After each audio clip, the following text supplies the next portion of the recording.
It seems that François Hollande, the French socialist who wants to return to France's more left-wing past, scored a narrow victory over his tough on immigration and government spending rival, Nicolas Sarkozy. In last weekend's first round of the country's presidential elections, first round of voting, Hollande headed into the May the 6th second round after taking a little over 28% compared to Sarkozy's 27%. The big surprise, however, was the performance of the far right-wing candidate Marine Le Pen of the National Front, who came third with over 18%.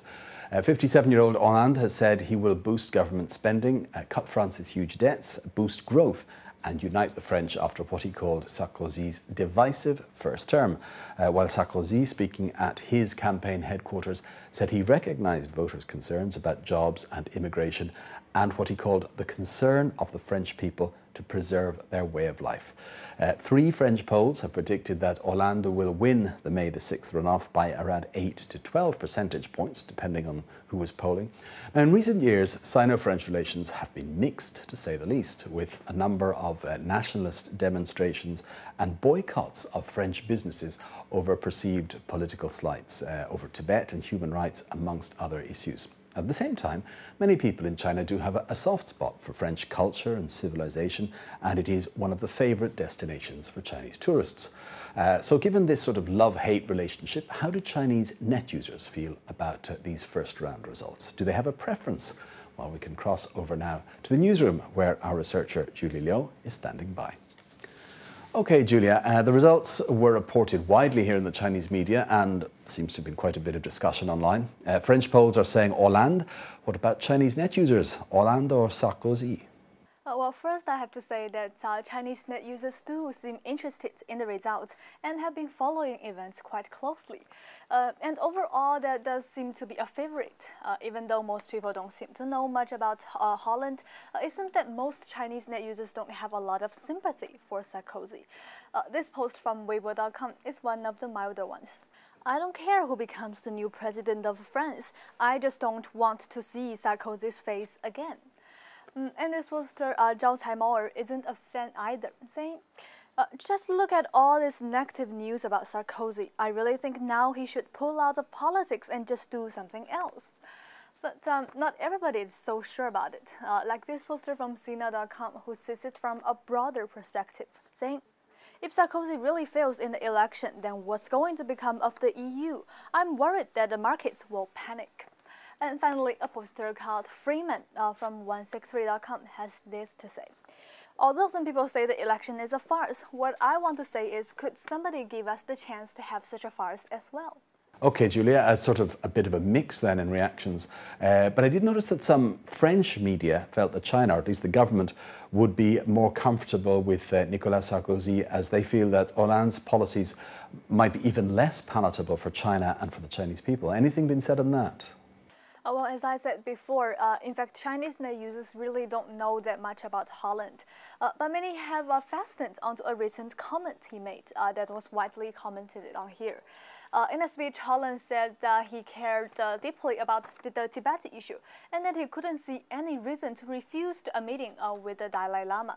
Now, as you can imagine, that didn't go down very well with a lot of China's online community, who sees this a very black and white issue, for us or against us. So it did cause a lot of discussion. And this is the sort of post you see a lot, like this one. I just don't know why France is always trying to encourage Tibetan separatism. Would this bring them any real advantages? But others, like this poster Li Xuan, feels it may all just be electioneering. Now with the aim of getting votes, he'll obviously say anything. But after he becomes the president, I don't think he'll still be able to take such attitudes towards the Tibet issue. Well, in the mind of this poster, Xiao He, self-interest will always win out. Here's what he has to say. It only proves that economic interests are the ultimate aim of any political posture. Why does Hollande mention the Tibet issue under the current situation? That's because he wants to use it as a bargaining chip to negotiate with China and try to turn it to economic advantage later. And then this poster from Sina.com seems to feel like many others that there's a lot of difference, saying, I think this only shows that Holland is no different to Sarkozy. And I think the best way to deal with this issue is to leave them alone. After all, even if they do meet the Dalai Lama, so what? As far as I know, they still need financial aid from us, and that is the key point. Finally, this poster, Yabo Lahan, has this conclusion. Again, I just feel that now if any country has any domestic problems they feel can't be solved, they like to switch attention away by somehow blaming China for something. Do they really think it's a panacea? Well, Julia, still a few days to go yet, but what effect, looking ahead, what effect do net users feel the results could have on Sino-French relations? Better, worse, or no change?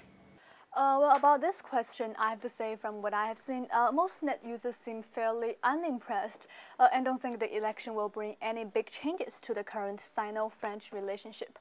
And this post from sohu.com is a typical one. As far as I can see, no matter who finally becomes the president, he'll have to pay special attention to Sino-French relations. But of course, if Sarkozy wins again, then it will be easier to continue developing as we have been. But if Holland or someone else becomes the new president, then they'll have to bring in some new changes in their foreign policies. And that will definitely have some influence on relations between the two countries. But I think the major tone of the relation will still be the cooperation. But this poster from QQ.com has a warning about Holland's future policies. And he says, although we don't like Sarkozy for some reasons, a fact we can't deny is that he knows more about China than the other candidate, Holland. And regarding Holland, it's easy to see that he pays more attention to the economy and human rights problems from what he has said before. So as far as I think, if Holland really becomes president, then he'll certainly bring some pressure onto China on these two aspects, and that is why we should be cautious. But I think a stable Sino-French relationship would obviously be the best choice for these two countries. Well, presumably better than being at each other's throats. Thanks for looking into that for us, Julia. That was China Take researcher Julia Liu with reactions to the results of the first round of voting in the French presidential elections. Next, here on China Take, some of the top trending phrases on China's most popular search engines. Let's find out what's got Chinese net users curious.